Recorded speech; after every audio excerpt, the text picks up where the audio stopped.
Buongiorno amici, siamo di nuovo qui. Oggi faremo una prelibatezza che è descritta in tutti gli annali di storia, in tutte le ricette di cucina, nel mondo ce lo invidiano perché non lo sa fare nessuno al di fuori della nostra bella penisola, e anche qui nella penisola famo a botte per capire chi è che lo fa meglio, chi lo fa più coso. E entriamo nella terra dell'Emilia, della Romagna, dell'Emilia, e quindi andremo a fare un ragù alla bolognese. Sì, signori, andremo a fare un ragù alla bolognese perché dopo i miei salti a Napoli mi sono trasferito in Emilia Romagna e prossimamente andremo in Liguria. Poi se famo tutta la penisola, destra, Manzanarri, al Reno, se famo tutto quanto in treno, ma soprattutto nelle cucine delle nostre amiche cuoche che andremo a visitare e da cui carpiremo tutti i segreti che io poi qua ve li svelo e ve li rimetto qua nel mio canale di Winchcock. Venite, vi divertite, mangiate bene, ricette facili, ve le spiego, sono una palla, sì, lo so. Qualcuno mi dice ma sei lungo, ma sono lungo perché vi spiego le cose come dovete farle, se no vi fate le ricette in 30 secondi, non ci avete capito una mazza e mangiate poco buono.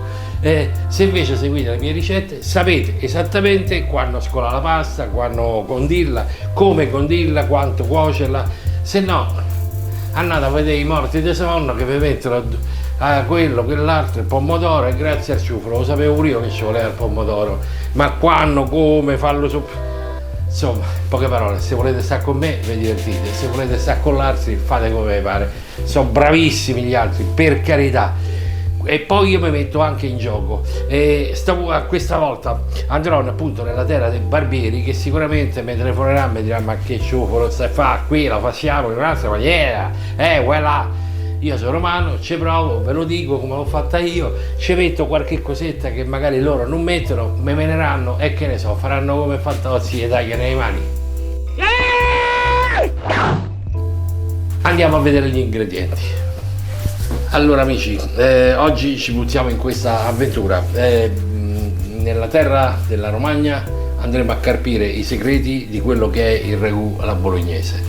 Ci proviamo, io sono romano, meglio, vivo a Roma da Noè, e io e Noè andavamo a scuola insieme e quindi adesso ci provo a insegnarvi il ragù alla bolognese. Attenzione, non è che io insegno e non mai provati, io dei ragù alla bolognese me ne sono mangiati di tutti i tipi, alla romana, alla bolognese, poi con delle varianti. Ho fatto un grosso studio sul ragù alla bolognese. Allora, il ragù alla bolognese l'Accademia Italiana della Cucina lo ha brevettato, scritto e accertato nel 1982, mettendo gli ingredienti, ci vanno questi. Poi qualcuno ha cominciato a fare ma no, e quindi lo hanno aggiornato, credo recentemente, cambiando un po' di carne perché quella carne che dicevano non si trovava. Adesso io ve la dico tutto, quello che era e quello che hanno cambiato oggi.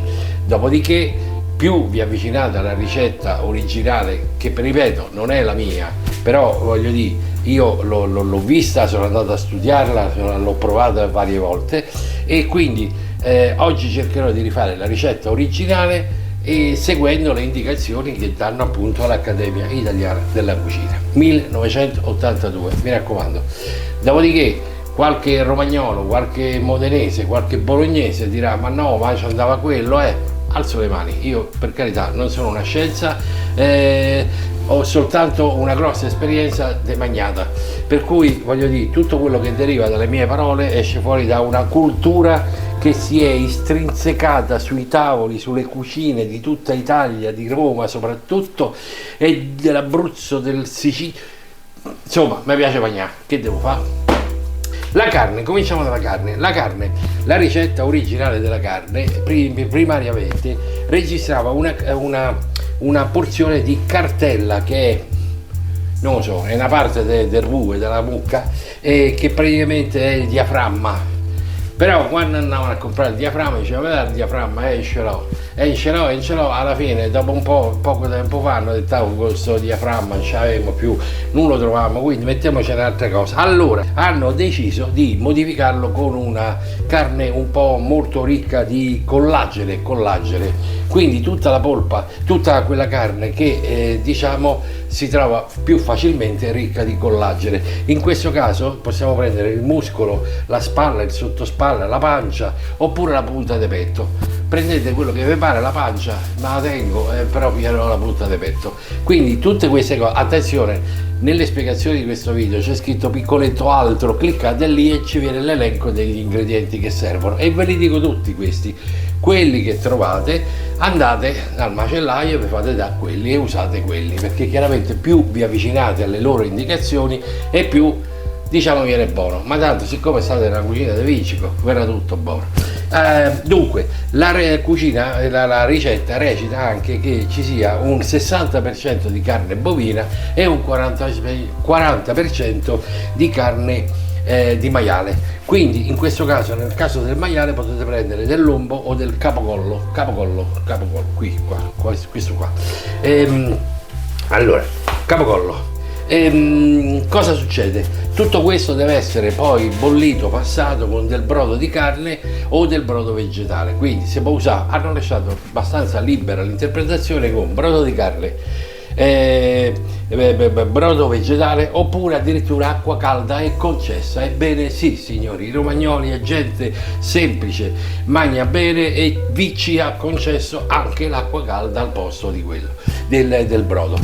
Dopodiché ci vorrà del vino. Allora andiamo a riepilogar. Io qua ho trovato parliamo di ingredienti per 4 persone, quindi un ragù per 4 persone, non ci vuole tanta carne, quindi io ho fatto un 150 grammi, diciamo 250, di cui il 60% di carne bovina e il 40% di carne di maiale. Le quantità e le qualità ve l'ho dette, quindi servirà questo. Poi servirà della pancetta tagliata già a 50 grammi circa, tagliata a cubetti. Della passata, parliamo di passata di pomodoro e ci concedono anche la passata di pomodoro, non il pomodoro rotto, ma la passata va benissimo. Quindi andiamo rispettando la ricetta. Un mezzo bicchiere di vino bianco, parlano anche di vino rosso, se ce l'avete mettete del bianco, altrimenti mettete del vino rosso. Poi servirà della passata di pomodoro, un paio di cucchiai. Pecorino e parmigiano non c'entra niente con la ricetta, ma va bene sulla pasta che poi ci andiamo a mettere, per cui se voi alla fine quando vi mangiate la pasta mettete sopra il parmigiano e il pecorino, che male non fa, quindi quello che volete. Servirà del pepe in grani soprattutto per fare il brodo, e ecco qua. Poi serviranno degli ortaggi come un paio di carote, dei pomodorini, una cipolla e 2 coste di sedano, perché uno va nel trito e uno va nel brodo, perché la prima cosa che dobbiamo mettere a farci adesso è il nostro brodo di vegetale, visto che non facciamo il brodo di carne. Io poi, per quanto mi riguarda, vi consiglio un pezzettino o una grattatina di zenzero che va bene dentro al nostro trito, e alcune erbe aromatiche come la salvia e il timo. Allora amici, stiamo facendo il brodo perché poi andrà per allungare il nostro ragù. In una pentola ho messo 3, 4, 5 pomodorini piccolini, un po' di pomodoro fa bene, dopodiché ho messo del sedano tagliato come mi pare, tanto poi si spappola tutto, anzi lo filtreremo e volendo poi lo rimettiamo frullato anche all'interno. Mezza cipolla, una carota tagliata a pezzettini, 2 litri di acqua perché si deve ritirare molto. Adesso che è arrivato a ebollizione lo portiamo, abbassiamo la fiamma e lo facciamo sobbollire per almeno un'oretta. Non si cazzi i barbieri, per cui ignominiosamente io cerco di seguire le sue ricette, ma poi ci infilo qualcosa di mezzo. E quindi perdonatemi cari bolognesi, io ci infilo qualche fogliolina di salvia, ecco qua, e qualche fogliolina di timo. Lo metto direttamente nel brodo così si intruglia tutto, ma non lo metto poi nella carne. Nel frattempo andiamo a fare il trito per il nostro ragù. Mi sono scordato, pepe in grani dentro al brodo, la vecchiaia. Allora amici, passiamo alla preparazione del nostro ragù. nell'olio caldo. Fra un po' metteremo della pancetta a rosolare, dopodiché in un tritatutto, perché sapete che a me non mi piace tagliare perché mi taglio le mani, ho messo cipolla, sedano, una carota e basta. Gli diamo una frullatina, ma nel senso di sminuzzare, perché ci servirà come base per nostra carne. Aspettiamo che si scaldi l'olio e poi mettiamo la pancetta. Nel frattempo vado a tritare. Mi raccomando, la ricetta recita che la pentola dove mettiamo la nostra carne deve essere di quelle pesanti, di ghisa. Non pigliate il tegamino perché si brucia tutto, perché deve essere minimo 2 ore. Poi se arrivate a 3 ancora meglio, dipende dalla carne che andrete a scegliere. La carne andrà rosolata bene perché non si sigilla, diventa dura per tenere 2 ore di cottura. Quando siamo a un buon livello di esaltazione del nostro olio, mettiamo il nostro tritato di carote, cipolle e tutto il resto. Barbiere, mi raccomando, cambia canale. Quando mettiamo qualcosa il fuoco si abbassa e quindi dobbiamo immediatamente ritirarlo su. Lasciamo insaporire e indorare il nostro tritato per almeno 5-6 minuti. State attenti a non farlo attaccare. Rialziamo la fiamma e inseriamo la nostra carne. Non inserite il vino fino a quando la carne non è bella rosolata. Mi raccomando, i tempi recitano la perfezione, bisogna andare rasenti alla perfezione, altrimenti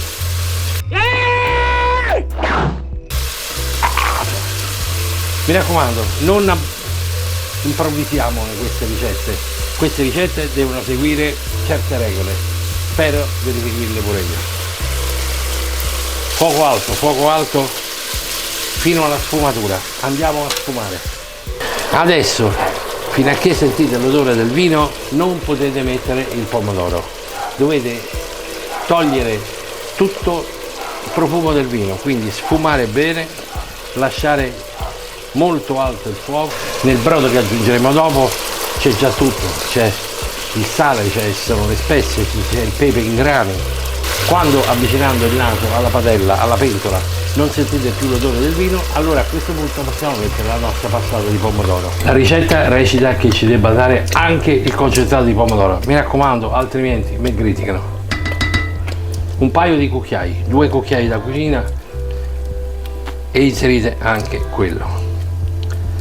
A questo punto abbassate un po' perché sennò il pomodoro comincia a schizzare da tutte le parti e poi per me non ho quelli che stanno in casa. Giriamo e facciamo cuocere per una decina di minuti, poi incominceremo ad aggiungere il nostro brodo che abbiamo fatto a parte, passandolo chiaramente con tutte le nostre verdure e ortaggi. Il sugo deve sobbollire, mi raccomando, e neanche chiuso, deve stare un po' semiaperto. È ora di inserire un po' del nostro brodo per allungare la cottura. Aggiungiamo un po' di brodo, poco alla volta, e lasciamo cuocere il nostro ragù per 2-3 ore. Provatelo, chiaramente la ricetta recita che se so 3 ore e mezza è ancora più buono. Se andate di fretta, diciamo che almeno 1 oretta e mezza, 2 dovrebbe cuocere, poi regolatevi voi. Ogni tanto venite e se si è ritirato troppo aggiungete un pochettino di brodo e ci sentiamo qua più tardi, o più tardi poi metto la pasta che dobbiamo fare. Mi raccomando, il nostro ragù deve prendere aria, quindi lasciate un pochettino aperto in questa maniera. Siamo arrivati a destinazione, il nostro ragù è pronto. Ci abbiamo messo 2 ore e mezza, però voi se volete potete farlo anche un po' più corto e anche un po' più lungo, dipende da voi. Provate, fate le varie sfaccettature. Attenzione, la ricetta a questo punto recita anche che se volete alla fine della cottura potete inserire un bicchiere di latte freddo intero e girate. Perché? Perché il latte intero smorza un pochettino l'acidità del pomodoro. Io non ci ho messo, voi fate come pare, tanto qua ognuno ha poi le sue regole. Io vi ho dato le mie e il piatto che lo dico a fare. Non l'ho condito appunto per far vedere il contrasto tra rosso, bianco, forma parmigiano, mi raccomando, parmigiano, prima ho detto pecorino. in Romagna ci vuole il parmigiano per dorare il pecorino, a Roma magari i romani ce lo mettono, ma in Romagna ci mettono parmigiano DOP, mi raccomando, tutta più grana padana, non lo so. Però il piatto è pronto, è con un odore, un sapore eccezionale, ci siamo divertiti, due cazzate ho dette. Tornate, mi raccomando, mettete un like, iscrivetevi, condividete il video e fate nuovi proselitismi, perché qui abbiamo le ricette e soprattutto una cosa in particolare, ci piace mangiare, quindi se venite qua mangiate bene, se no andate a fare altre ricette da altri più sciapi. Questa è la ricetta, il mio ragù alla bolognese, romano, non lo so, vediamo che esce fuori, mi raccomando, barbiente, cazzà. Io l'ho fatto, provateci, a me mi sembra eccezionale, speriamo che anche il vostro sia bellissimo. Grazie a voi, buona giornata e tornate a trovarmi.